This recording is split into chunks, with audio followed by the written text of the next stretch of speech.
wherever you want. Kind of hard to see everybody. Can everyone hear okay? Yeah? Good? Yeah, sit, please. Yeah. Real quick, one thing Owsley mentioned, he said, this is the final event, which can be interpreted as an ending. But I hope really that this is a beginning. Both with everything you all have learned who've been to many of these events over the past, I think since Wednesday, taking that out into your life. And I hope, one thing Stephen and I have talked about, we've done a lot of collaborating on projects, and I hope that we also are learning and taking what we learn and using that in the work that we do both together and separately. Real quick, I think we have a number that you can text a question to. We definitely don't view this as us speaking to you. We really hope that this can be a collaborative conversation where we're kind of making something together live. So you can text that number. If you don't want to do that, we also have some note cards, I think, that will be floating around. You can write your question on that. We'll get those toward the end. But we have a form that's going to be updating live. So if you hear something someone says and it inspires something in you, please do share. We also don't have like a huge crowd. So at one point we may even, if you want to raise your hand toward the end and ask a question live, that would be great. So I wanted to do that real quick housekeeping. And then just quickly talk about kind of why we're here. And I think I have a couple quotes I wanted to share, but really I hope this is a discussion about our city since March 2020. And a quote that I've thought about a lot and shared a lot. In June 2020, we hosted several of our city's arts leaders at Louisville Magazine. And this was a discussion about how they were trying to navigate their organizations through the pandemic. And this is when our city had protesters in the streets still. And I just think about how the whole globe went through the pandemic, but something about being in this city seemed different. And Stephen Riley was one of the arts leaders. Teddy Abrams from the orchestra was there. We had Robert from Actors Theater, a bunch of people. And Stephen said, they were talking about specifically when they were getting word about the pandemic. And he said, we started talking about March 12th or 13th, when over about a 24-hour period, we all had to confront decisions to serve public health by closing our organizations. And then he said something I think about all the time. He said, I'm haunted by the fact that that was the same 24-hour period when Breonna Taylor was killed in her home by Louisville police. And that news didn't come out until almost, 2 months later, more? So that's something I think about a lot just in our city, these two things happening at the same time. I want to share a couple other quick quotes. Erica Rucker, who works for Leo Weekly, shared this idea about home. She said, Louisville's my hometown, and I expect and demand for it to be better. And I criticize it strongly when it fails. I feel that Louisville has the potential to set a strong example for the nation in peace as it did in struggle. So I really love that. And then in thinking about faith, this really resonated with me. We did a story about a year ago. It was with several of our local restaurant workers. This was bussers, this was restaurant owners, this was servers. And a woman said, I just think about this with faith. She said, I had $5,000 in savings. I currently have negative $10 in my bank account. My income was wiped, and even bartending 40 hours a week at a busy restaurant isn't putting a dent in the debt I accrued when the pandemic started.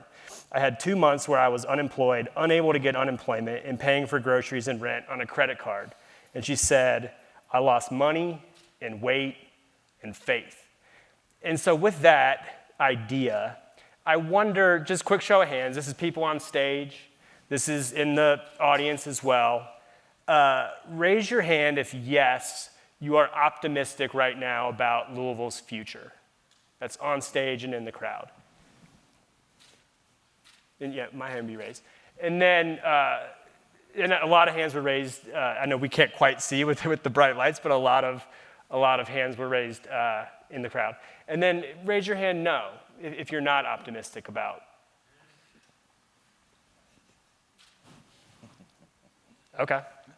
So real quick, before we really get into this, I just want to kind of go down. Let's start here on the end. Just kind of say who you are, what you do, why you're here, and then we're going to really get into it with those two things in mind, optimism about the future, or I guess more pessimism. And to note, not many hands were raised for the latter, but in the work we do, I seem to hear a lot of that. A whole lot of it. Yeah, so let's start down here. Just introduce yourself. All right, well, good morning, everyone. Thanks for the opportunity to be a part. My name is Joshua Watkins. It's who I am, what I do. I serve as Director of Performance Improvement for the city of Louisville. What I think about faith, or I'm here because I believe that faith is a web that connects us whether we like it or not. And I'm interested to see where the conversation goes. I'm Chris Hartman. I prefer to be known as Joshua's former neighbor. I use he, him pronouns. I'm executive director of the Fairness Campaign, and am happy to have this conversation. I'll just say very briefly that the reason that I don't have as much optimism as perhaps others is because I don't think of Louisville outside the context of being situated within Kentucky. And I have quite a bit of despair when I think about where Kentucky is right now and where it is headed in several different respects. Go ahead, Stachelle. Well, I am Reverend Stachelle Bussey. I am the executive director and the founder of the Hope Bus, our most recent project, the Hope Village, which many of you probably know about. And I'm a Louisvillian. And I think I was invited here today because maybe my reasons are a little more simple than most, and not just my reasons, but my methods seem more grassroots than most about how we get to a future. And you didn't ask about the people who were in between. So Fair, good point, yeah. So I'm a little between yes and no about Louisville, because I get to see it from a lot of different sides. So we'll see. You want to go? Yeah, go ahead. Go ahead. Me? Stephen George. I dress like Josh Moss. We coordinated Who wore it it. best? President and CEO of LPM. Louisville native, boomerang kid who went away and decided to come back. I'm optimistic about Louisville's future because I have chosen to be here and chosen to engage with and try to grapple with some of the issues that have defined us as a city and can define us as a city. And if I lose faith and hope, what am I here for? So. I'm David Cassady. I'm the president at the Baptist Seminary of Kentucky, or BSK as we like to call it. That's the seminary you've probably not heard of. And the word Baptist may make you raise eyebrows. We are from the progressive wing of Baptists, if you believe there's such a thing. But we really are, and we are thrilled to be both here in Louisville and in Lexington. Here in Louisville, we are on the campus of Simmons College, Louisville's HBCU, which should tell you a lot about who we are.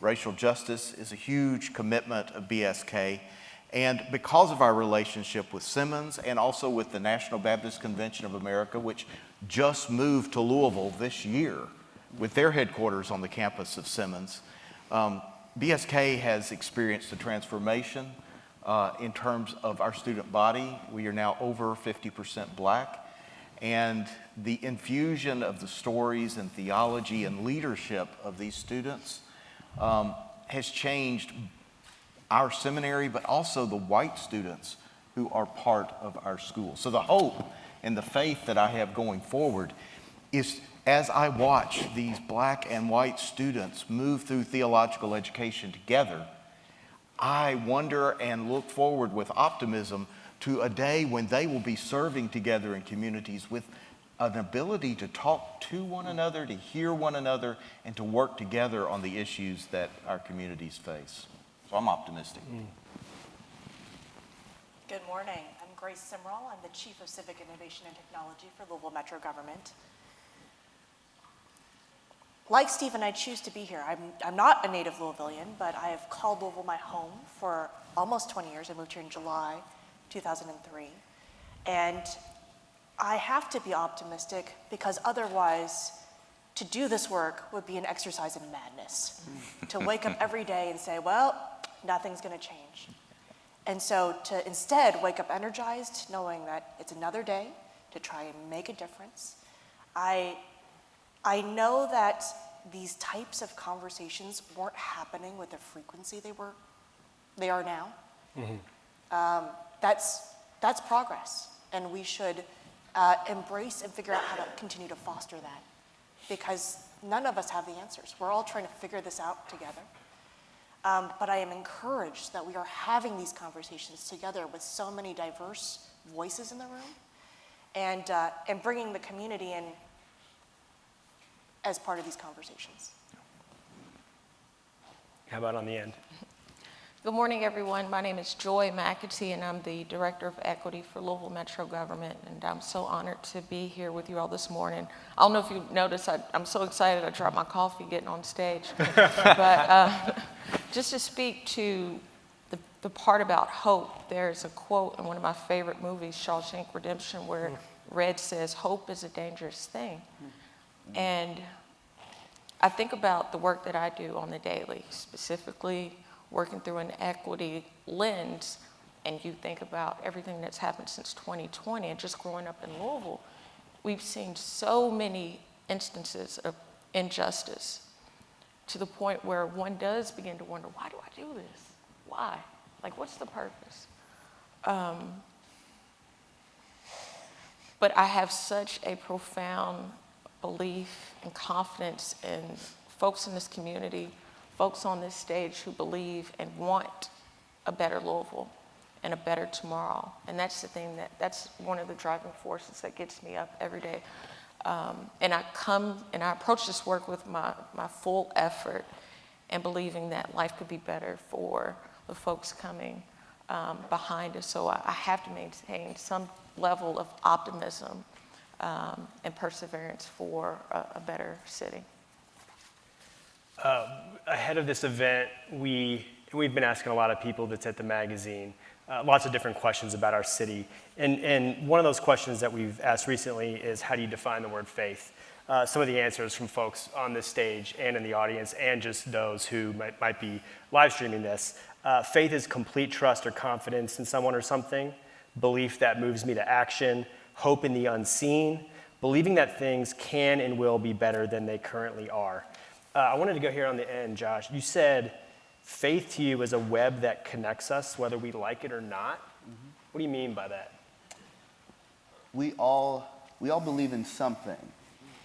You know, if for me, in full transparency also, I'm a preacher as well, come from a long line of that, and whether we choose to, if I can take the question of whether or not we're optimistic about the city, our position is a choice, and it's one, that choice, whether it's the affirmative or not, connects us. And so for me, when I look at the city, I'm a transplant here.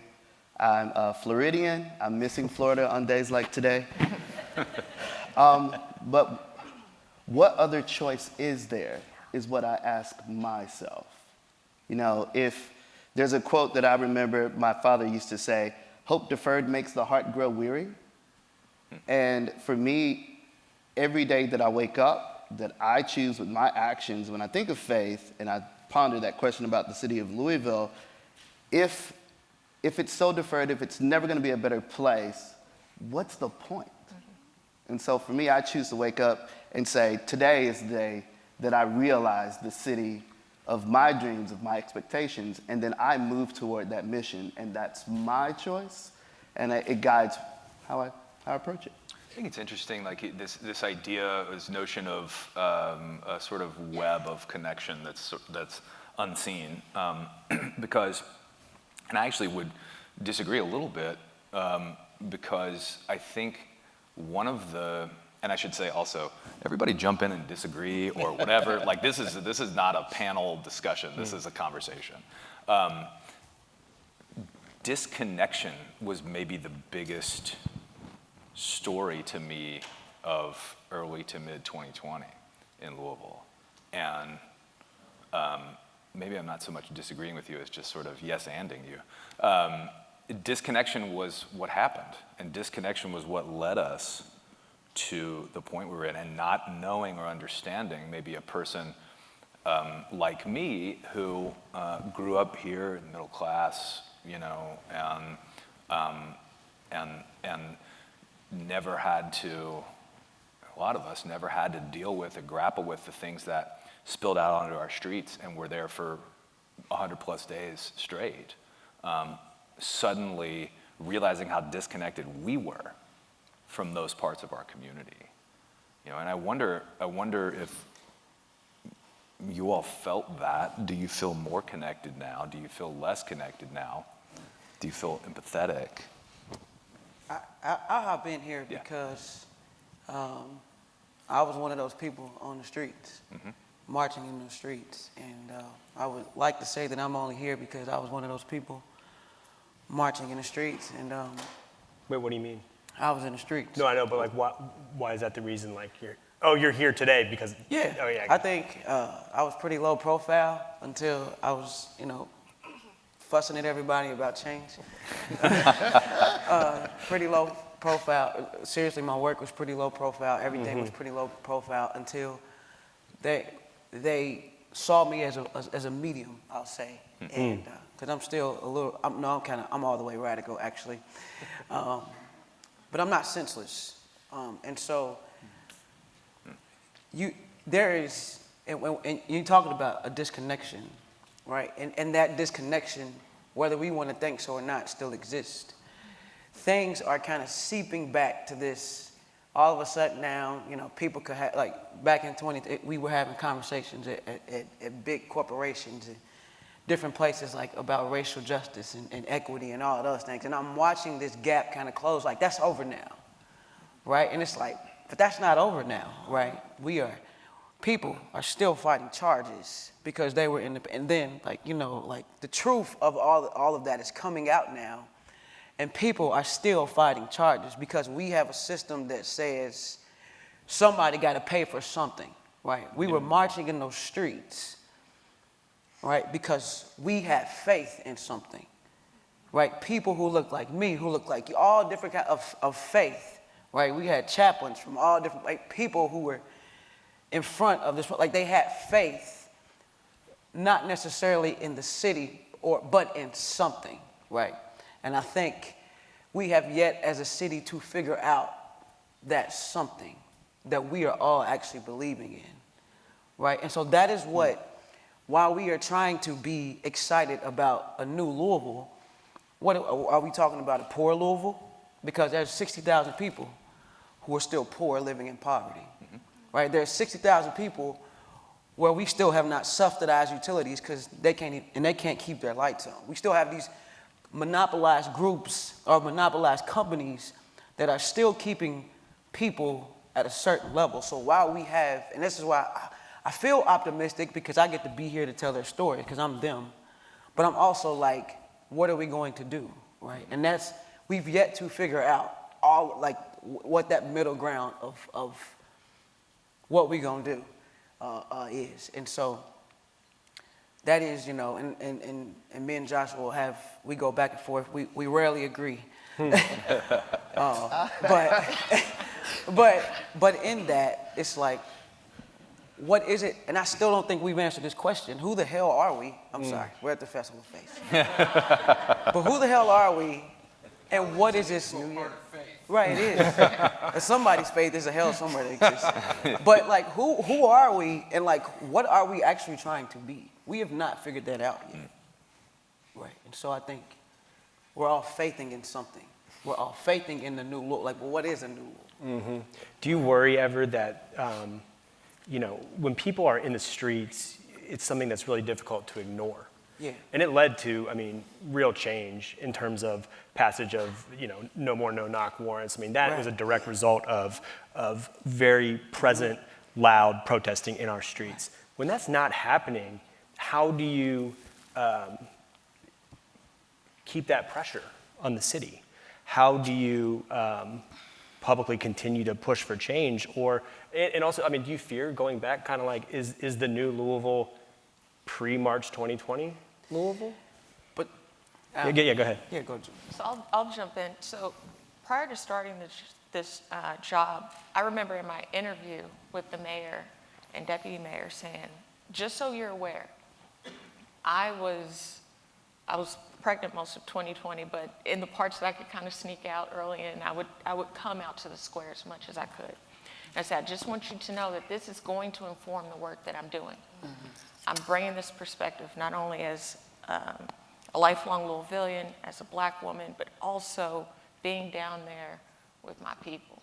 And we've been raising these issues for years, and now it's just kind of taken this terrible, terrible, unfortunate situation for you all to start to hear us. Yeah. And so when you think about now that we're not situated at Injustice Park every day, and we're not marching through the streets, it's like, okay, what other pressure, what are these other tactics and strategies that we can apply to make sure that you know that we're not letting this go? And I think that we've done a pretty good job in building, first, reestablishing trust, at least trying to. I wanted to reimagine what that relationship looked like with the public between Louisville Metro government and the folks in our community, and really coming in with a servant's heart to say, what do you want? What do you see? What should this look like? And that's informed our programming. It's informed how we are trying to look at policies that exist within Metro government, so that we're constantly saying, okay, though we're not outside of Metro Hall across the street, this is still something that we need to be actively engaged in and addressing aggressively with out-of-the-box approaches to what has been the status quo for so many years. I mean, I'm looking at everyone on stage, and I know you all are doing that within your own regards, and that's awesome. But then, like, how are we building up just synergy with community members to say, okay, now we have a new administration coming in. What happened in 2020 doesn't go away because there's a new administration coming in. If anything, we need folks to be more aligned with being truly equitable and truly being dedicated to not letting things like this persist on in the future. Mm-hmm. This is going to be a great conversation. Can I just add that, well, Stachelle and I agree on a lot of things. But I would hope if I can introduce a thought that change moves at the speed of relationships. Yes. Mm-hmm. And this is one thing as a transplant to this city that I want Louisville to recognize. 2020, I could write a dissertation about 2020, but what I learned and what I saw were these passionate pleas for transactions and not connectivity. I worked in government and people were demanding, give me this, do this, you take the blame for this, you hold this. And I'm like, I just moved here. But very few people wanted to know me. They didn't care. I sat in a seat of authority or something of that nature, and then you ask yourself, when you wake up every morning and you're meeting people who don't care if your dad had a heart attack and almost died in July, like mine did. But I was demanded some things. And so the question became, if there's this better Louisville, am I not in it? Simply because I have a job? And so, as Stachelle and I went back and forth, the difference between a lot of those conversations is that we connected on a human level. Mm-hmm. And when she called me, I moved for Stachelle. And that's what Louisville needs to remember. Yes, people are in institutions and systematic things, and I understand those things, but when we're talking about institutions, they are figments of our creative collective imaginations. We're talking about people here. And if you don't have relationships with the people that you're transacting with, it will continue to be that way. So one of the most insidious aspects of both structural and institutional racism is the dehumanizing of our fellow human beings, right? And so this is part of why I said, I'm so encouraged we're having these conversations. We weren't having these conversations, certainly not with the frequency and the sincerity that we're having right now. I go back to March of 2020, and again, the chaos of the time.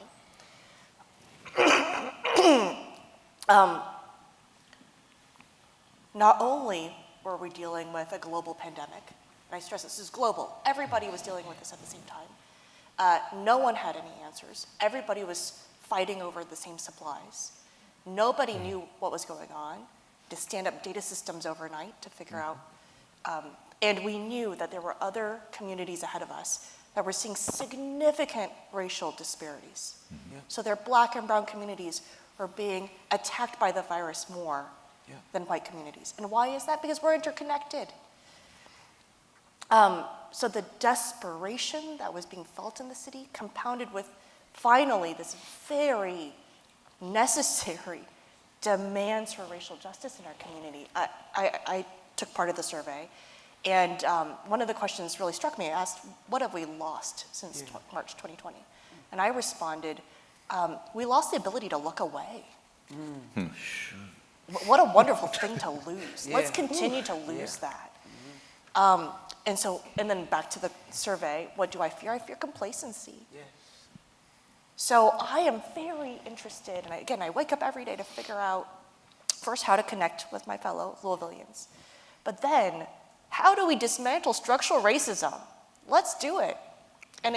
And to Josh's point, it happens when you connect with people, but as an institution with some rather powerful levers, including the lever of convening, I think it's our responsibility to do that and to, again, reach out to Louisvillians, demand change. One thing that we continue to pound our fist on the table, only 2% of businesses are Black owned. 2%, that's 1/10 of what it should be. Well, and what has happened since we started pounding our fist on the table about this? We now have 7 minority business incubators when we had 0 before that came out. That's real change. And so I don't want us to look away. I don't want us to become complacent. I know it can be difficult when you don't have people in the streets, but there are other tools that we have to make sure that we do not take our gaze away and that we continue to have urgency around this. Oh, man. Go ahead, and then Stephen. Nope, go ahead. Yeah, Stephen, go ahead. I was just going to say, Josh, what you said about the transactional sort of demand, isn't that what happens when you lose faith in an institution? You don't. And with good reason, right? With good reason, because we were talking about equity earlier. You have to recognize the historical harm done to a group of people as well and overcompensate for it to be equitable, right? And so I've thought a lot about faith in institutions. I mean, this is an American trend, right? This is not unique to Louisville. But I think we've lost, as a sort of country and as a lot of individuals, lost a lot of faith in institutions, whether they're religious institutions, government institutions, corporate institutions, because collectively they have mistreated people and dehumanized people for so long. They're not worth having faith in. And so, coming back to what Stachelle was saying, like, how do we create institutions that are worthy of our trust and worthy of our faith? I don't know. So I'm listening to this, and I know this session is supposed to be about action, right? And so an action that I would challenge, particularly the white evangelical church, to consider, is to consider how our emphasis on individualism has encouraged this culture in which we can say, I'm not a racist, and yet I'm participating in voting for supporting systems that oppress, hold back, hold down. There's a disconnection there. And I think our faith, it is a web. I think that's just a wonderful image. And when we somehow believe that as a religious person, our relationship to God is somehow this single thread moving up and down, when in fact it's this web all around us. We're called to love God and to love one another. Yes, and so we are not islands. And yet, when I pay attention, particularly to white evangelical theology, it is incredibly individualistic, which leads to a selfishness as well. What is good for me? What is moral for me? Without a recognition that I'm part of a much bigger web. And one last bit, if you wonder about that, read the Old Testament, because it is loaded with condemnation of communities who practice injustice and God's wrath against those communities as a whole. And so we have evidence that we are called as communities of faith to consider this web of relationships in which we were in. And so one last thing. Oh, no. And that is that, so for us, we were invited to come to Simmons College. We're predominantly historically white organization, right? And we get this invitation to come and be at an HBCU. And for us, our faith posture said to us, if we're going to do this, we have to do this in a way that allows black leadership to be in charge, not we show up and bring white leadership into this space. And I think that might also be an example for other faith communities. Where can we connect in a relational way with leaders who are not like us and follow them? Because that for us has been transformative. And that word you use, isolation, another question we ask often is sort of like, in one word, biggest hope for Louisville, biggest fear for Louisville. And you get lots of different answers, but it's amazing that the biggest fear, they're words that are rooted in division, that word division, and the hope is almost always rooted in like diversity, right? And I wonder, that word isolation, we all, the globe, like you said, we were all isolated in our own homes. Have we even started as a city to reckon with sort of like how that affected all of us? You're shaking no. No. I really don't have any other commentary other than no. I find myself in groups of people and events, and there's just like this weird tension, and we don't really know how to interact. And so I think just at the most basic level, no, not yet. No, I think that we've all suffered trauma. But certain groups in our community significantly more than us, right? I want to recognize that. I cannot compare my trauma to those in my community who are out protesting. That said, it is now the undercurrent of every social interaction. Yeah. And I think that's why Joy's work, especially around truth and transformation, is so important. These healing conversations that need to occur, even when they're really difficult, are so very necessary. See, okay. Go. Oh, man. That's good. Okay. Because I like coming to these things, so I like not to say sometimes I don't want to say something because I want to be invited back. Because, but we are missing. We are not talking about the sort of like thunderstorm in the room, and I'm talking about the establishment, right? Money decides what the hell happens in this city, right? We say we want change. We could be on the brink of change, but if somebody like who decides elections? Money. Change doesn't decide elections. It's can you come up with the best speech and can you come to a black church when you're campaigning? I want to be honest here, and I'm not trying to I love everybody up here. I know all you all's work, but when I leave here, I go back to a community of people who are dealing with mental health issues, who are dealing with addiction issues. Then I live in a community where there is no grocery stores. And those people have, did we look at the voter turnout numbers? They were not that great. Because people have lost faith in the establishment because nobody in the establishment looks like them. They campaign, they come in their neighborhoods when it's time to get a vote, but then we disappear, right? We're talking about faith in a community, right? And when we finally do see something, right, these numbers are so lopsided because we don't have money. We don't have resources, right? We decide who's going to be the leader, whether it be the country or the city, based on who can economically keep us segregated. Let's just be honest. Do the rich people want to stay rich? Yes, but the poor people don't want to stay poor, right? I think I'm getting a little loud. Okay, I'm sorry. But like this is, and I am not talking about like how I think we all are going to have to learn how to be collaborators over competitors. But we have not yet figured out how to do that, right?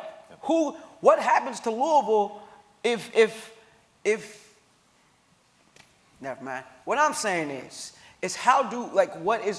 we have got to decide, right? And the whole nation, really the world is still watching us.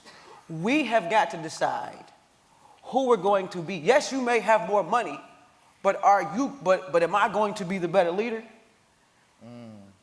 Do I need to drop out of this race because maybe I might have a solution, but maybe you might do community? But I don't know if y'all really want to. Yeah, I don't know if I'm sorry. I was like, I'm trying to keep it, you know. But what I'm saying is like, what are we like? What are we really hoping for? Right? Yeah. That's good. What are we hoping for? That is the people every day who wake up, right? Everybody's like, oh my gosh, the city's not safe. Nowhere. Nobody cared about car break-ins until it was on Hurstbourne Lane. Yeah. Until it was in St. Matthews, and now no community is safe. Right? What do we do about public safety? It's been a group of people who have not been safe for a long time. Tupac said it best. Y'all think we align with the killers. We don't. We just have to live in community with them. We can't get out living in the projects. We all live together. We scared of them too. Y'all come in our neighborhoods in riot gear, and we have to live like that every single day. We don't got no riot gear. We don't have no guns.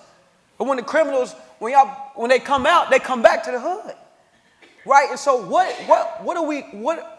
is Louisville going to be? Are we going to be the city that's decided by money because you got more money, you can be the leader? Are we going to be the city that's like, we need an equitable city, right? What are we going to do? Who is going to be an equitable leader? And then who is going to motivate the people who are completely unmotivated? I think somebody told me the other day, if the West End was to incorporate, y'all remember I said that on this day. If the West End was to incorporate, it would be the third largest city in Kentucky, but probably the poorest. Come on, man. Yeah. Come on, Right. Stachelle. That's 9 neighborhoods you talking about of people who are fighting over 2 grocery stores, right? We don't got, I said last year, can we just eat ice cream again? No, because we don't even want to come outside. Right, so what is this? What is the establishment? What are we going to do about LG&E? Are we going to subsidize utilities because poor people are spending 70% of their income on trying to keep making ends meet? Yeah. Right? People, are we going to do something about the water company? When people got leaks in their house, are we going to do something about poor landlords? I'm sorry, this is the stuff that I think we really got to get into. So let me ask you, I was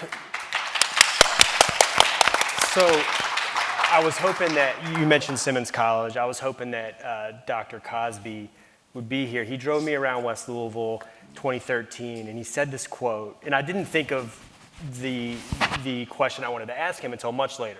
I've not asked him this, but I want to ask you.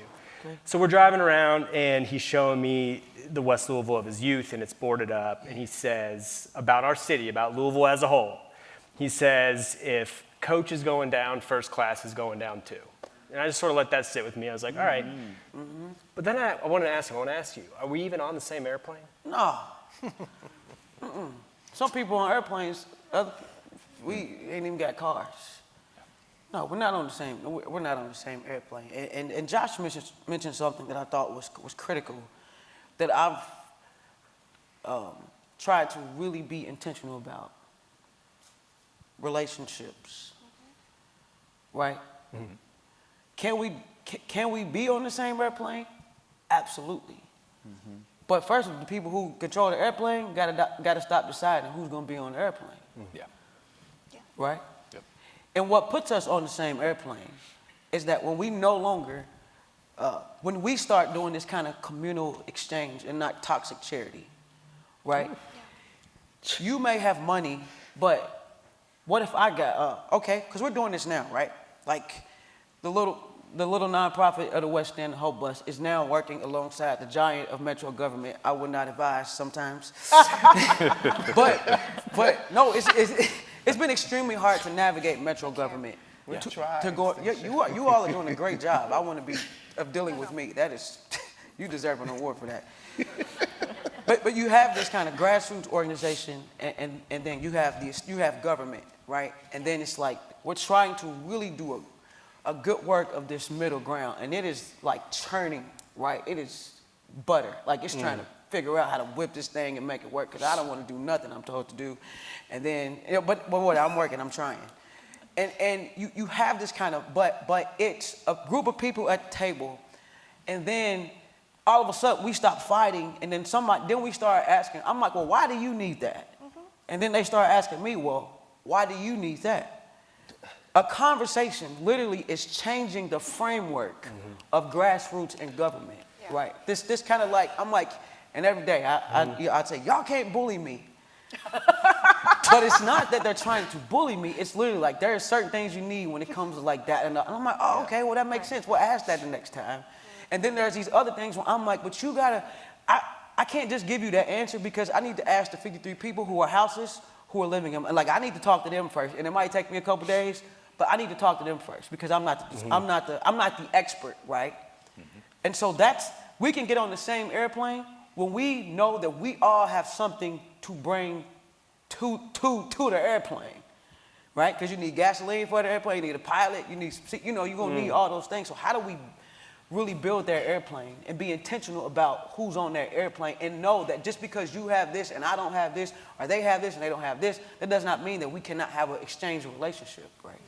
Well, and Stachelle, I think what's so great about that is that sometimes we need to be challenged, right? We need to be told that is a bad request, and this is why this is a bad request. And you know what we have the power to do? We can run that back up to U.S. Treasury and say, that was a dumb, bad request. Don't ask for that. So there absolutely should be this exchange between, and challenge of bureaucracy. It's not bureaucracy for bureaucracy's sake, right? So I think that's so healthy that we're having this kind of relationship and dialogue. But do you mind if I share a story that happened though, where it was like, oh, this is good stuff? I'm ready. So, Hope Bus, we're starting to step Hope Village, and we heard we can't put up a fence because there's this massive tree in the way. And the tree vendor, the tree contractor can't come and cut down this tree.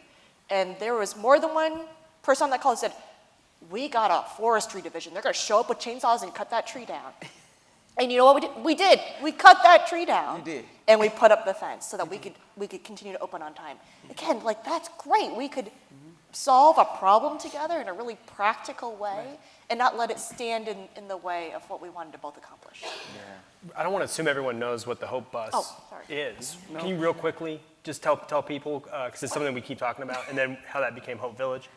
Yeah, so the Hope Bus is basically just this, I don't know why we're talking about this in this conversation, but thanks for the free promo. Just real quick. I want people to know. Okay, so the Hope Bus, I found a nonprofit. We kind of serve people in under-resourced communities. I like to say the West End, but we've been all over at this point, in 5 areas: housing, community engagement, family resources, housing resources.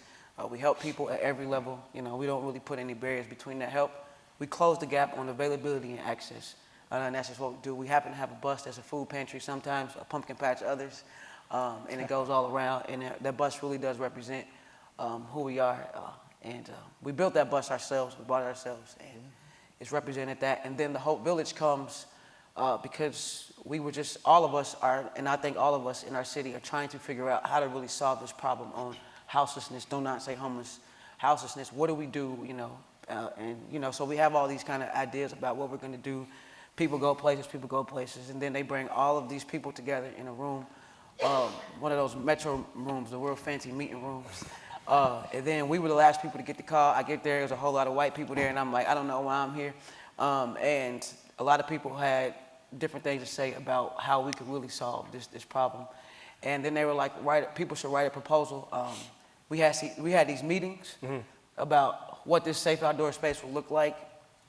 We had these meetings, and every time I would go to the meeting, I would get everybody's phone number who was there and say, let's all talk. How do we write a collaborative proposal so that we can all work together? Right. Unfortunately, not a lot of people wanted to write a collaborative proposal.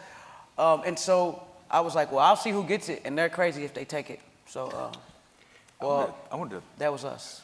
So, yeah. Yeah. I wanted to throw out, well, we've got some really good texts from the audience that we're going to get into in a minute, but this part of the discussion has made me think of something. Because I think I get excited by ideas, and we're entering into a new mayoral administration, first time in a dozen years in this city. There are a lot of cities around the country that are experiencing some new political leadership and some fresh ideas, hopefully. So what if, say, 60,000, we need 60,000 housing units, affordable housing units, is that the number? I think that's the number, to cover the gap in this community. So what if we came in and said, okay, in the next 3 years, that's our focus, this is what we're gonna do. We're gonna get everybody housed, full stop, period, right? The city could rally around that. People understand the value of a house, right? The need for shelter and warmth and connection like that. Why can't we do that? Why can't we say, hey, we're gonna have a big, bold, huge idea, and it's to end houselessness in 3 years in the city? I'm looking at you because I'm sort of sitting in that direction, not just because. But There's an answer for that. you know, I know there's an answer for it, but maybe it's a bad answer. Maybe it's the tree that you got to cut down. I don't know. So I would say there's a technical answer to that I have opined about, and given the chance, I would love to do it. But at the risk of sounding philosophical, the issue that I see is that people, okay, take a house, a brick house. Those bricks are situated together. Every brick doesn't touch every other brick. The mortar holds the bricks together. That's good. What people do that I'm finding out is that those bricks are ideas or things, and that relationship thing that I'm talking about is the mortar. And so folks are putting all these ideas, and they'll rally around houselessness, public safety, equity, equality, fairness, but there's no mortar. And so I love the doing. I'm a how guy. I love the doing. But what changed for me in 2020 is what I chose to do first. And so I would recommend that folks get into rooms. I'm not going to have relationships with everybody, but if I can cite Stachelle's and I's relationship, we built one first so that when we can talk about designing houses and things, like you're going to have a relationship to fall back on. This stuff is hard. When you get into the room and you scream and swear at each other, and you know they're looking across from me like I'm Rosemary's Baby and somebody else, and you have to have a relationship to fall back on. And without that, the first sign of trouble, the first strong wind, and it's all going to crumble. So I would encourage us to, can we do the hard work first before we go out and do this head stuff? Hard work. Because that's, I'm telling you, this city has done this over and over and over and over again. We'll rally around something, and then it collapses when those relationships and those people move. Technically speaking, you can take a lot of the underutilized properties, you can utilize state statutes, you can speed up processes, create task forces, and you can make that stuff happen, because I did real estate first, but yes. You can make it happen, that's the point. Well, and a lot of these wicked problems sometimes feel like you're boiling the ocean, right? But Yeah. what we frequently do is say, even houseless populations, they are not a monolith. Right. Can we right-size the problem over and over again and say we are going to solve for, let's say, chronically street homeless people? Those who, and again, not a monolith, those who have pets, they have dogs. That's a whole new thing to think about. Those who are families, those who are couples. So making sure that we recognize the needs of those with those very specific lived experiences is actually how we make progress forward. But so often we get stuck with the big, bold vision, and then we don't do the hard work of drilling down to say, okay, how do we right-size this huge, wicked problem into something we can actually tackle together? Yeah. This audience question's related to what you were saying, Joshua. Chris, I want to put this to you. So the question's for really the group, but it says for everyone on stage, what is one thing every Louisvillian, regardless of religion, politics, socioeconomics, which side of 9th Street you live on, can do to move Louisville forward? And for me, look, I know that it's very rare that I'm not taking up a lot of space. I take up a lot of space generally. But this is a conversation that I don't think I need to be leading in general. And I told Joshua, I'm really appreciating listening, actively listening and hearing what the concerns, what some of the potential solutions are. I don't even remember the question, but like so many things have been bubbling up for me. You know, we're talking about housing and security. Fairness has been part of a coalition since this time last year to deal with the fact that one of the temporary housing solution a lot of times in Louisville is the bloody jail, right? Yep. And the jail is becoming rapidly a death sentence for folks in our city. I mean, how have we had over 10 jail deaths in the past year? And so we started looking at what are some ways where we can really address the root causes of this problem and address decarceration in the city. And to Louisville Metro's, to their credit, have worked with us in a number of ways to, you're talking about rallying around something. The ACLU got folks to rally around raising $300,000 so that we could pay all of the outstanding restitution in the city. There were people who had a bench warrant for $12.99 in this city, and they would have gone to jail had they been pulled over, had they interacted with law enforcement at some point in time, and making certain that, you know, addressing cash bail. What I want Louisvillians to be aware of are the root issues that can easily be solved. You know, the cash bail system, it needs to completely be eliminated. It should not be dependent upon whether or not you have money. If your residence becomes the jail, and for how long, and for months at a time, where you are much more likely to die. So I've got a lot of frustrations, and one of the big frustrations too is that one of the city's big solutions to the problem of the jail is a brand new jail. A brand new jail is not the solution to decarceration. You know, we are not going to decarcerate if we build a bigger, better, more beds jail. You know what you do with more beds? You fill them. And not addressing the reality that the jail sucks right now and that you've got to make the jail a place that is more supportive of the people in it, but quit putting people in it. And, you know, this is, in conservative circles, this is a non-starter, right? Talking about abolition of jails, but the reality is that the people end up there because they have needs that are not being met. And if we don't address these needs, which are deeply and intimately connected to what Stachelle is saying, and talking about housing insecurity and talking about the needs in the city. And the reality is that most of Louisville has decided who they are and where they are going. And who they are people that do not go downtown, and they sure as shit do not go into the West End, right? But they were already not going downtown, and now after the racial justice protests, they surely aren't going downtown. And just this idea that the downtown, that the West End is an unsafe part of our community. The unsafety is created by the institutions, and namely the police, who were the most unsafe thing I saw as we were being pepper sprayed and flashbang and gassed in downtown. And so I have a lot of frustration with the institutions in our city and how we failed at every level. And it wasn't necessarily individuals failing. It was the problem of this lack of communication, this lack of understanding of what people actually needed. And part of that was created by people not going down there and authentically interacting with people. If all of Louisville Metro government had been down in the square, we likely wouldn't have been tear gassed. If the mayor were down there protesting us, the police would not have tear gassed the mayor, right? Yeah.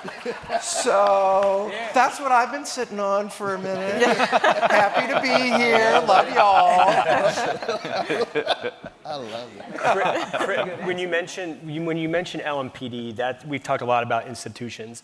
That is by far the institution that comes up the most in relation to the word faith and a complete loss of faith, if there was any faith to be had to begin with, in that institution. I've thought a lot, Chris, it made me think about this. I've been thinking a lot about the word faith and time. And it strikes me that it takes a lot of time to build faith in something, to earn faith in something. It takes no time for that faith to be lost. And I wonder, we just elected a new mayor. I wonder, what are some first steps to take, maybe not just the mayor, or for leaders to take, to try to restore, that might even be the wrong word if faith didn't exist to begin with, Right. but to start trying to build faith in some of these institutions and in our city. Connect authentically and do what you say you're going to do. That's it. And shameless plug for the work of sort of performance in institutions in general. The discipline is to develop strategy and then develop systems and tools that monitor that strategy and execute it. And I think as an administrator, what I've always aspired to be is to be somebody who says, if I'm going to do something, I'm going to do it, and do it. And that may change given constraints and all of that stuff, but I think people can handle the honest truth if you say it's very difficult in order to fix chronic unsheltered street homelessness, houselessness, excuse me. It's a population that is segmented, and we have there's a solution that's going to look different for this population and this population and this population. I think people want that and can handle that. Mm-hmm. But what I also want people to understand from an administrative perspective is that it takes time and it takes flexibility and adaptability. And if the first thing doesn't work right, don't call your council people and say defund our office because we missed the mark here, or don't come out 30 days from now and say, look, see, I told you. This stuff takes time and consistent, authentic reporting. That's the how stuff that people don't want to think about. I think it's incredibly important that our workforce across the board in Louisville Metro looks like our city. Mm-hmm. And so when you're talking about the social contract we've all entered, we give people permission to carry guns and use them on us. That's the social contract with the police. Is that not actually, when you say it out loud, really wild? I didn't sign that contract. Well, so here we are. And if that workforce doesn't look like the community, doesn't come from the community, I don't know what we could possibly expect. Yeah. I mean, another big idea. Spend money to incent police to live in the neighborhoods they police, or appoint a civilian police chief. Or, I mean, these commitments we just don't make in this city. And that is part of why I think my faith has been rattled. I've been a homer for this city for my whole life. I love it. But the only institution I saw really perform well over the past 2 years in this city is JCPS. They led in the pandemic response. And they have the biggest opportunity, perhaps, to address questions of marginalization and inequity. But why not make a commitment to say, we're not going to defund the police, but what we are going to do is actually try to create meaningful incentives and structures for them to be more connected to these neighborhoods. Or, at base, economic insecurity is a root cause of inequity in this community. So let's address that one piece at a time, right? We're not even doing that. I'm seeing these things, and maybe that's my fault. Maybe I'm missing the communication somehow. Maybe, as Joshua was saying, we're not doing a good enough job of communicating back out what's actually happening. But what I hear over and over, maybe what is frustrating is, well, it's a really complex problem to solve, therefore, we don't know what to do, right? Or we're only taking it piecemeal. Our problems are complex, but also, if we don't have a vision for what we want to be and what we want to accomplish that is big and bold and loud, and repeated over and over and over again, we're never going to get there. Go ahead. Joy. Will you just repeat the first part of that question again, just to make sure? Because I think one of the things I was going to say is being willing to reimagine the power structure and sharing the power for collective action, because you said, we have these issues. How are we supposed to solve them? There are so many folks in this community who are doing the work on the daily, folks like Stachelle who are experts. But just because she doesn't have that title of director at government, this CEO, head of this multi-million-dollar corporation, we diminish her voice. And we do that to lots of folks in the community. I think we can come up with some really out-of-the-box progressive solutions if we reimagine what that power structure looks like, so that one person doesn't have to be the decision maker on all things. Spreading out actually empowers the community as a whole and does a lot better for the greater good.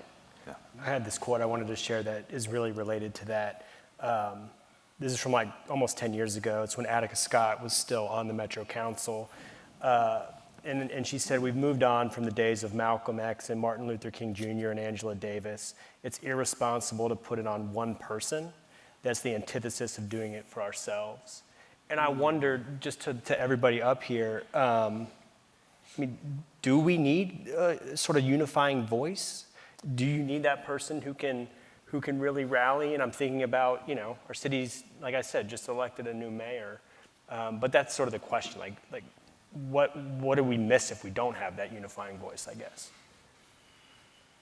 Collective power is the only real power. And power is not finite, it is infinite, and it grows when you add to it.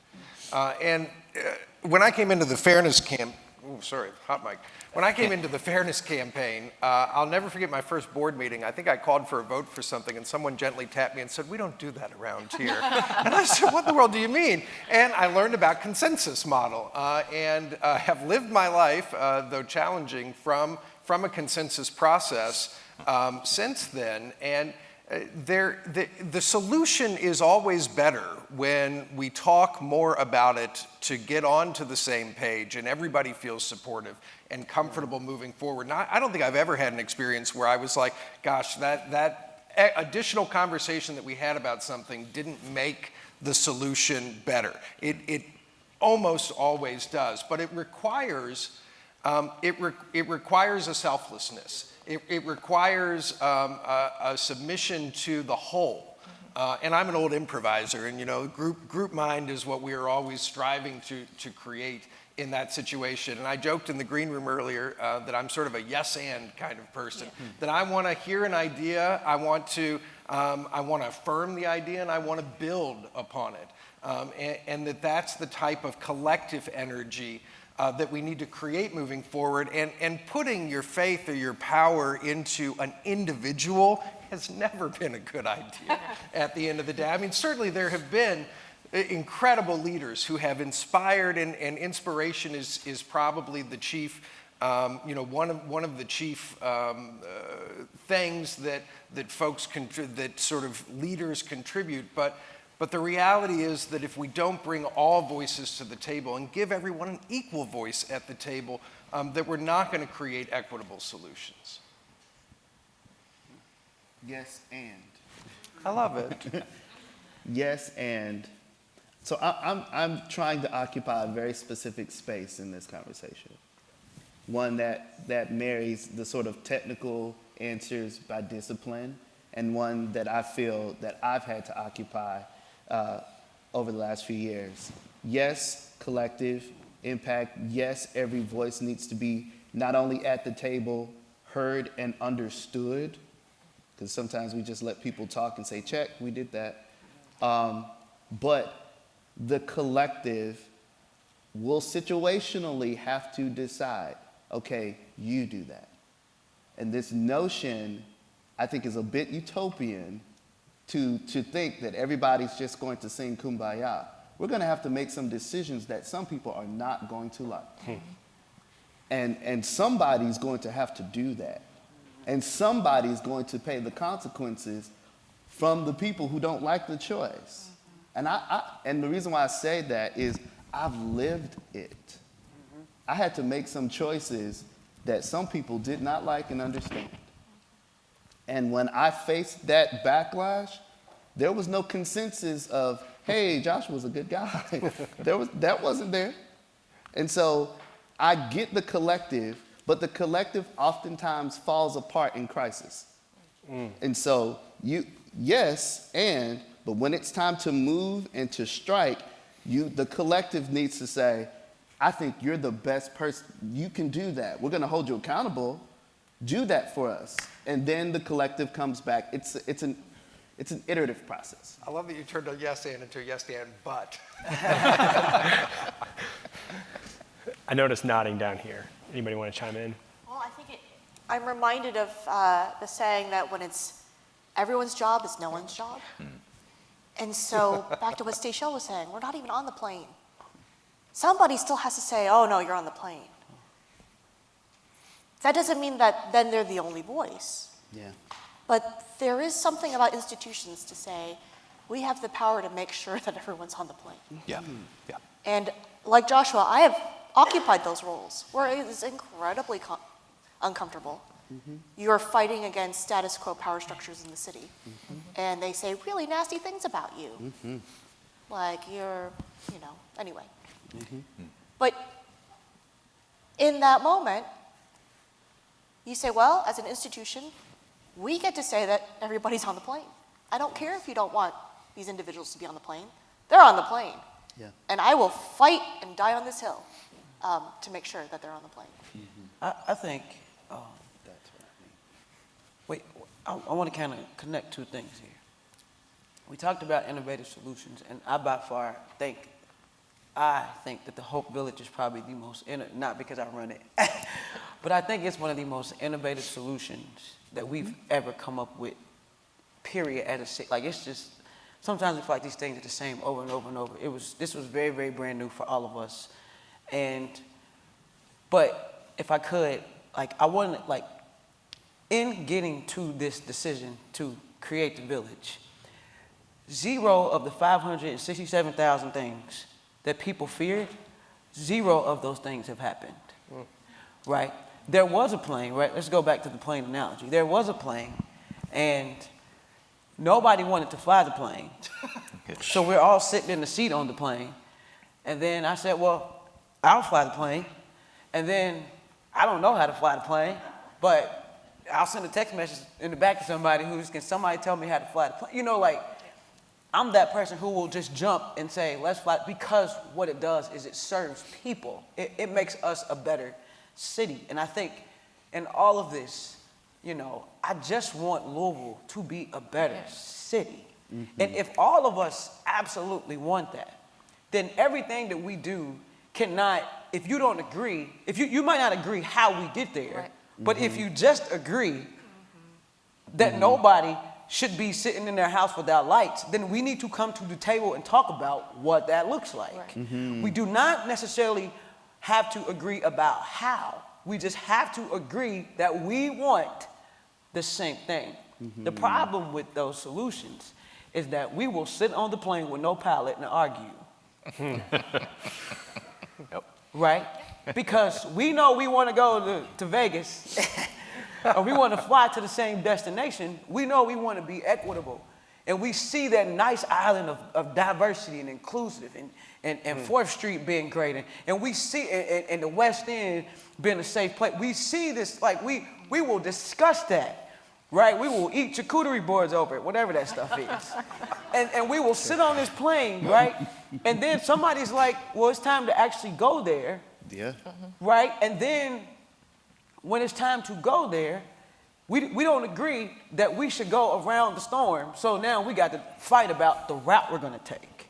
Right? Everything does not deserve a full stop if you agree about the destination. We cannot, you feel what I'm saying? Like, I don't even really know how to fly. I'm still learning how to fly. But like, I know that you want to get a one-way flight. You don't want to, the best you can, you don't want to like take the breaks, like the connecting flights. You don't want to do that. Nobody wants to be running through the airport. What I do know is that how do we get away from talking about where we want to go, because we've done ourselves well. Like, I can't have one more panel on food insecurity. Like, gosh, we've done ourselves well in conversation. Yeah. We need to move toward that, even if we don't have all the answers. Yeah. Right? Yep. The Hope Village came, and people were trying to literally say, let me take this conversation for you. I'm like, no, let me take the conversation myself, because I want to build a friend. Right? I want to build real community. Right? And I get to pick on Riggs and Norton's. People were like, he's this big, scary guy, and he doesn't like this idea. And I was like, well, let me talk to him. Right? And then I take him to lunch, and I tell him what to do. Right? But that's what I'm saying. Like, we have to be authentic. And at the bottom of this authenticity is not this kind of weird transactional stuff. I don't even want that a part of what I got. What I want is a real relationship. Can I call you when shit hits the fan? Yes, ma'am. Joy, you mentioned being at 6th and Jefferson when you could during the protests. I wonder, was there something about that moment, that energy on the streets of our city, that sort of lent itself to this collaborative spirit? And when that's not there, is it harder to sort of harness that energy? I just remember there being this moment of like, well, there is no white horse coming to save us. But I felt so empowered by, because I remember at that time, there were suddenly these needs that were coming to the forefront that existed within our community. And I remember seeing Black women step up and developing nonprofits and organizations to say, you know what, we need food, we're gonna do that. You need supplies for your baby, we're gonna take care of that. I just remember there being such like action-oriented thought around that time. Like, all right, we saw what's happened. Well, this is us. We're gonna have to be the solutions to our own problems. And for me, that was like very empowering. But then you realize like, okay, there's still some limitations to that. We need resources. And so that's why I'm really hoping that by having these conversations that like, we know in 2020 we saw almost every corporation develop DE&I positions, and everyone was hiring all these Black people for different roles and things like that. And you know, my thought on it now, 2 years later, is like, keep that same energy. You know, like you all were, when this was news of the day, like everyone had a say, everyone had t-shirts, everyone had hashtags and slogans. But now that there isn't that critical mass out protesting in the streets and knocking down doors, it's kind of given those same corporations and things kind of like, okay, well, we're moving on to the next thing.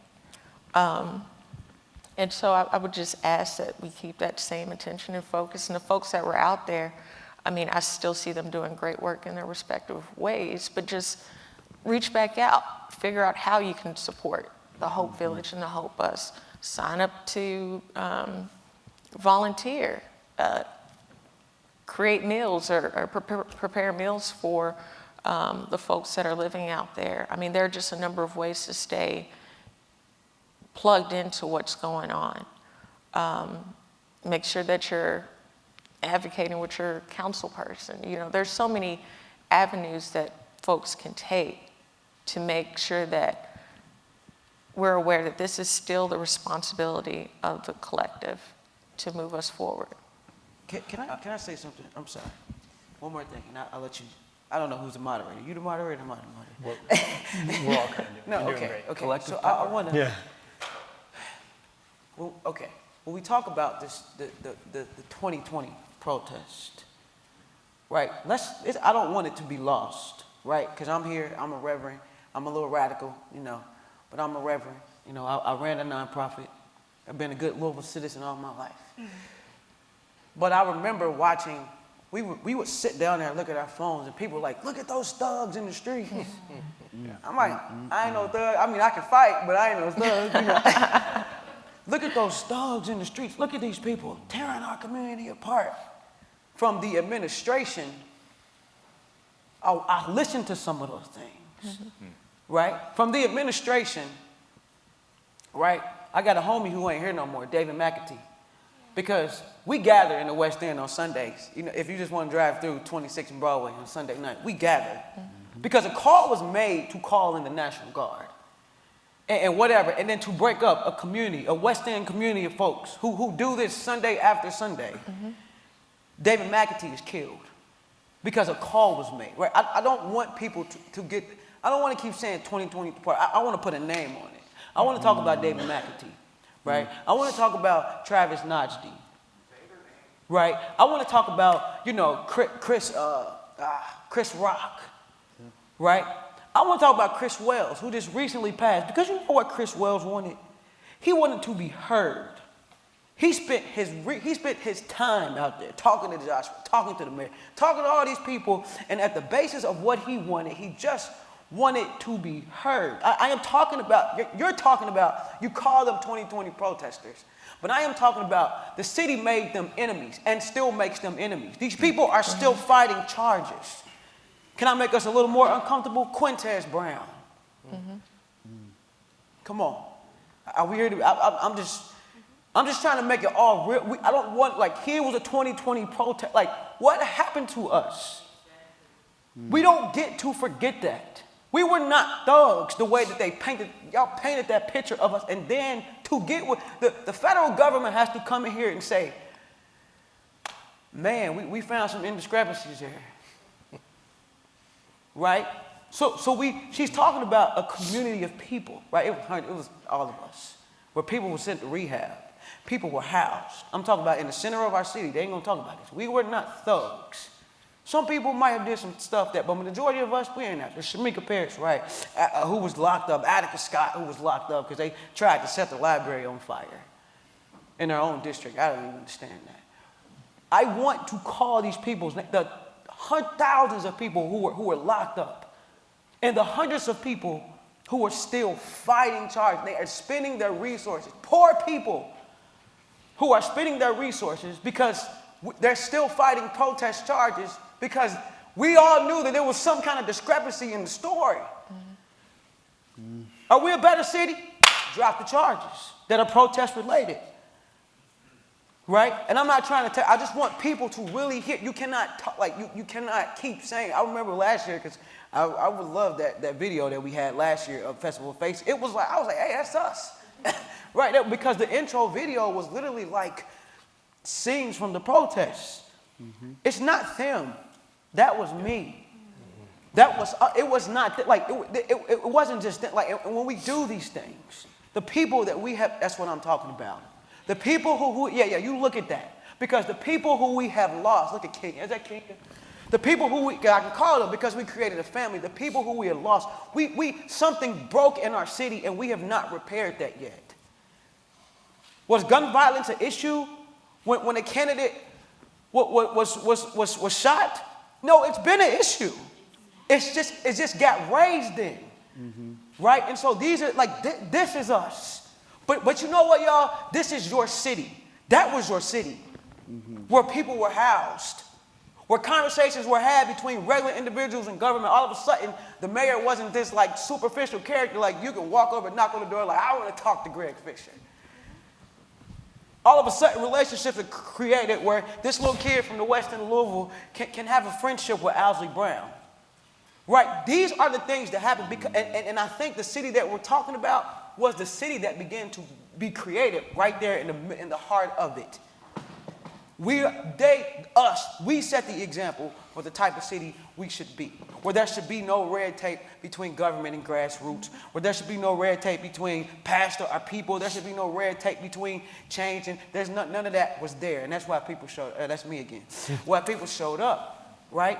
All different faith, all different, like that's, and those people marched for 800 some days. Those people did that because they found hope there. Yeah. And all that trauma, pepper gas, tear gas, all that stuff, that was crazy. I can't even believe we didn't die. That was crazy. The city spent $500,000 on these kind of chemical products to contain. Shoot, they didn't even know how to use what they were shooting at us, that we found out. So that's what we have to have hope in, right? We have to have hope in that beautiful community that was created, that was weaponized, can exist.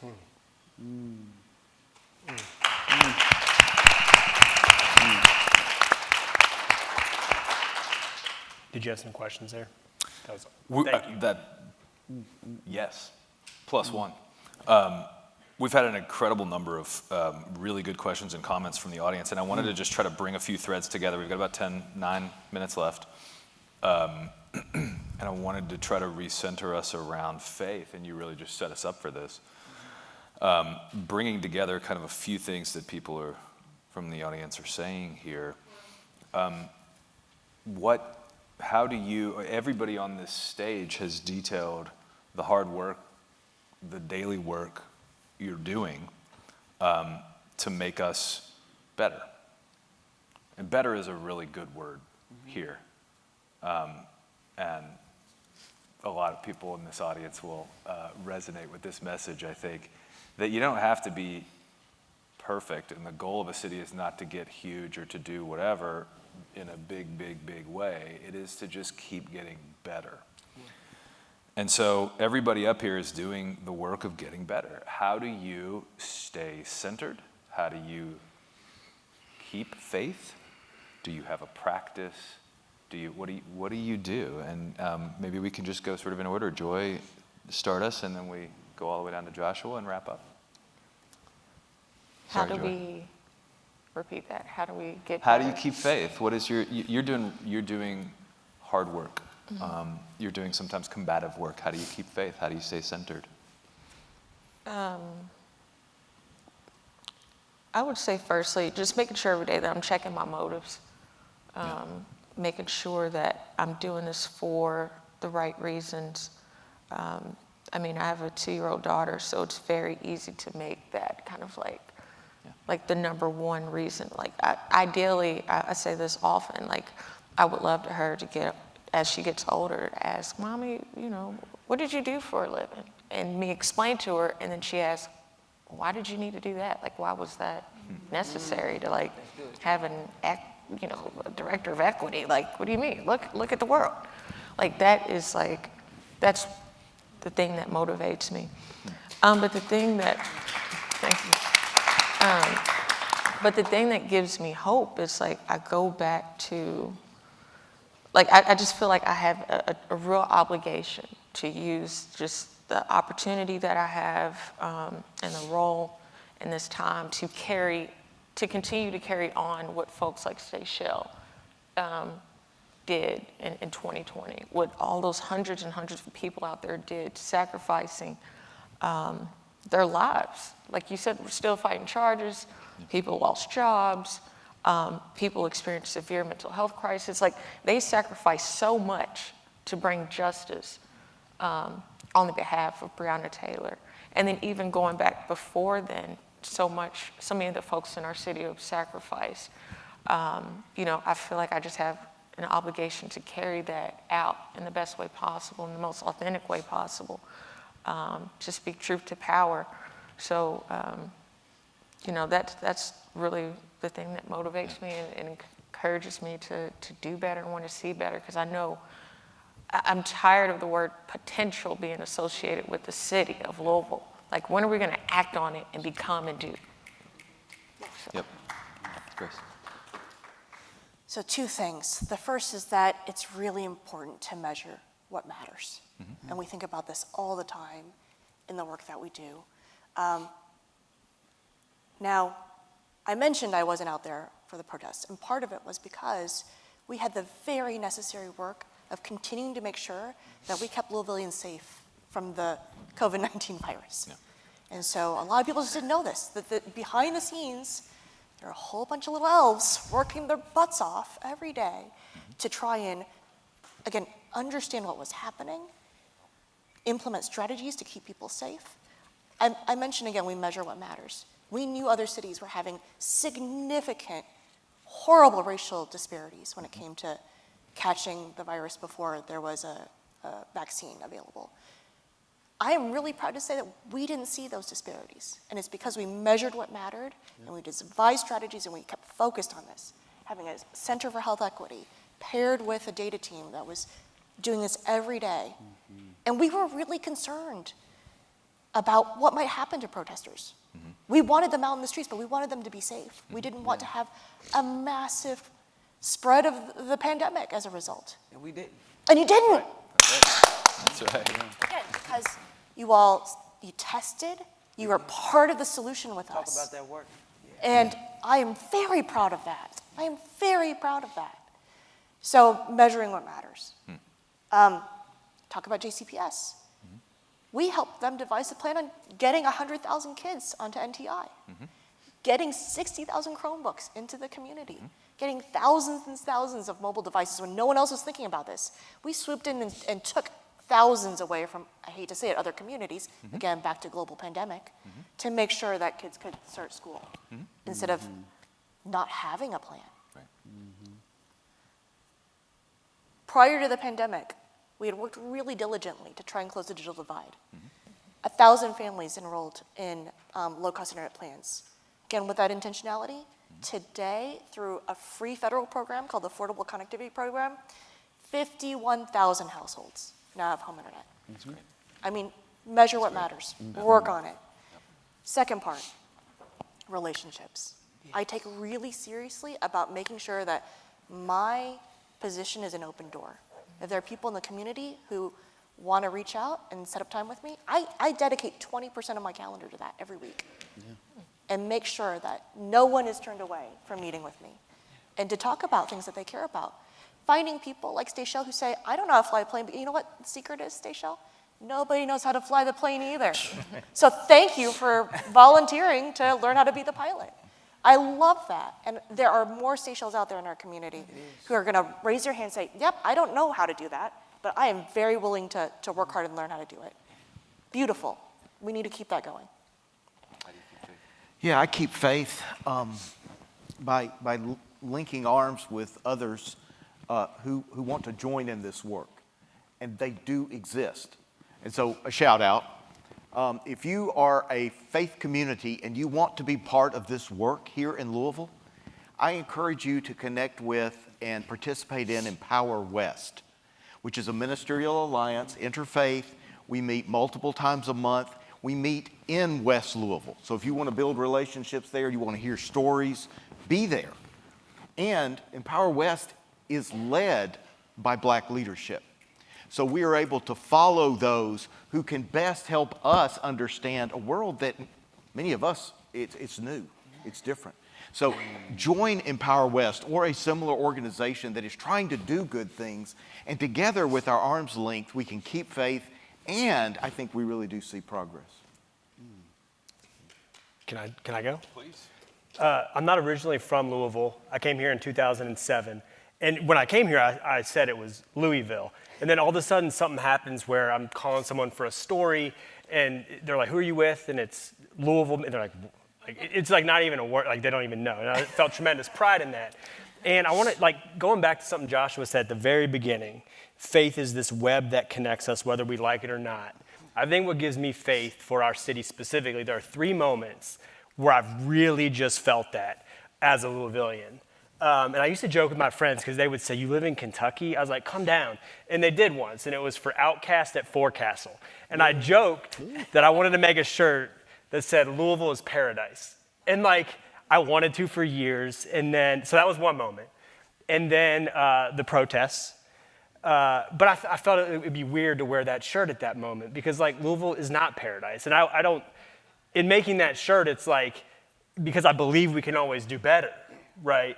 And the third one, I think we have some photos. It was Muhammad Ali's funeral in our city. And I told Stephen this the other day. This is back when Louisville Magazine's office was on 2nd and Muhammad Ali Boulevard.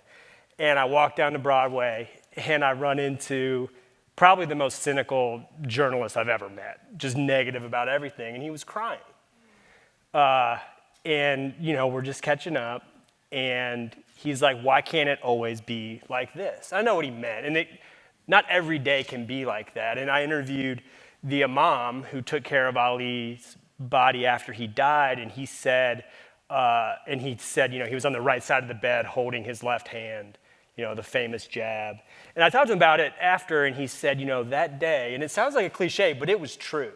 He's like, in the streets, it was black, it was white, it was poor, it was rich, it was young, it was old, and it was. And so what keeps my faith going is I've seen Louisville in those moments at its best. Yeah. What can we embrace from those days and use that to sort of guide us going forward? So those are like the three moments. And it's hard to get to that level, but I think we can take a lot of lessons from it. So that's how I would answer. We're right up at time, but I want to let you all get your piece in too. Can we do 30 seconds each? Keeping faith? Dude, this is rough. You can do it. Okay, I'm gonna try. I wanted to read something Yeah. because he said something that I thought was incredibly good. And I wrote this, I don't know why I wrote this, because this is what I have faith in. And I think we could really toggle the line between diversity and division. Yeah. And I kind of want to make this, here's my last thought, right? Like the ice cream thought. Here's my faith. We don't just exist, we are the example. We are not heroes, we are healers. We are not silent, we are justice seekers. We are not dormant, we build doors. We are not idle, but we are innovative. We do not conform, we create. We dance in the secular, but we always remember we are sacred.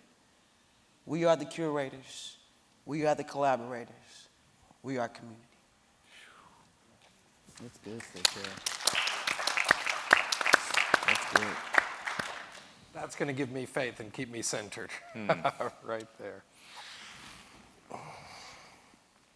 Oh, that was it for you? I mean, sure. Look, I mean, I stay centered and keep the faith because I must. I mean, those of us from communities of continual trauma, I mean, nobody's going to come and save us. Like you were saying, we've got to save ourselves. And so at the end of my life, I will probably unravel from years of continual tension. But we've got to keep fighting. And so I can't stop.